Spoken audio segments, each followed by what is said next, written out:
কি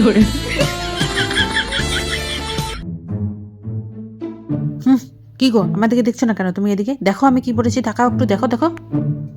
কি আর দেখবো বুড়ি মানুষকে?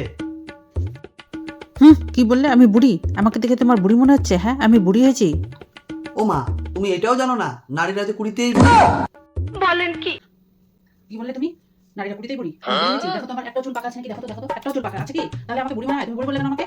তোমার মুখে তো কোনো সময় আমার জন্য ভালো প্রশংসা হয় না, কখনো তো আমাকে বলো না যে তোমাকে আজকে খুব ভালো লাগছে, একটু সেজে গুজে এসে তোমার সামনে দাঁড়াই, কিন্তু তুমি কখনো আমার কথা বলো না যে তোমাকে খুব সুন্দর লাগছে, একটু তো ভালো কমেন্ট তো করতে পারো আমাকে, তাই না? তাহলে আমার মনটা একটু খুশি হয় যে না, বর তো আমাকে একটু ভালো কমেন্ট করলো যে তোমাকে খুব ভালো লাগছে। সবসময় মুখে শুধু তোমার বাজে কথা, না ভালো লাগে না। ঠিক আছে, তুমি যখন ভালো কমেন্ট শুনতে যাচ্ছ তখন বলছি তোমাকে জোকারের মতনই লাগছে। আর কি বলবো? কি বললে তুমি আমাকে? আমাকে জোকারের মতো লাগছে? তোর ভালো লাগে না? একটু বউকে ভালো কমেন্ট করবে তা না, সবসময় বাজে কথা না তোর। আর এই পোশাক আমি পরবোই না, ভালো লাগে না আমার, গেলাম আমি।